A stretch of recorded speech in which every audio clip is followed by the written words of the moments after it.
Today I'm here at the meeting of the Daytona Beach City Commission because we're having serious issues with homelessness in Daytona.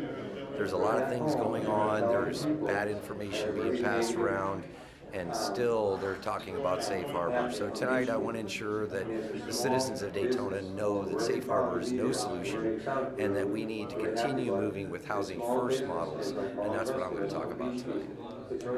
Thank you.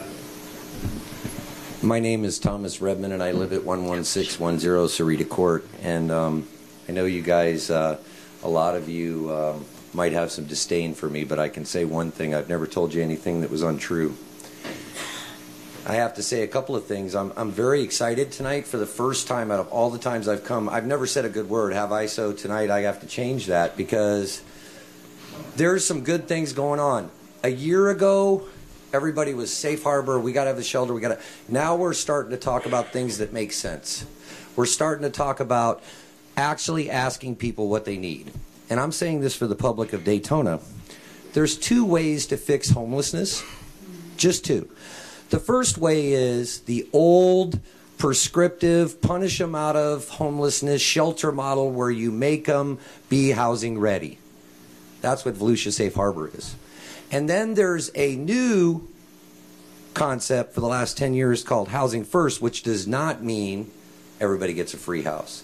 It means we stabilize them in stable housing before we try to make them get clean or get a job or anything, because it only makes sense. And it's successful. Housing First was laughed at when I started in November.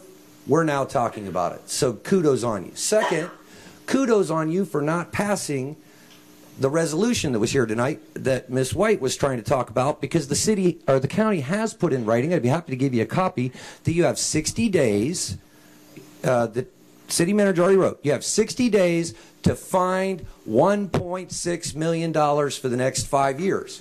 That's not going to change, and if you pass a resolution, you're going to be up for that. Now, last but not least, I want to say this. There are people being disingenuous in this community. I agree with the mayor for the first time.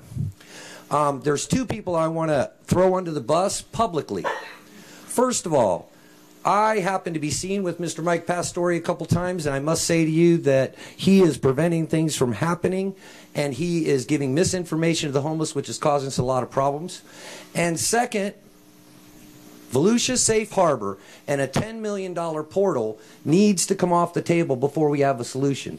That money from the county is going away on March 7th if you don't have $1.6 million. It'd be a shame. We need a better plan.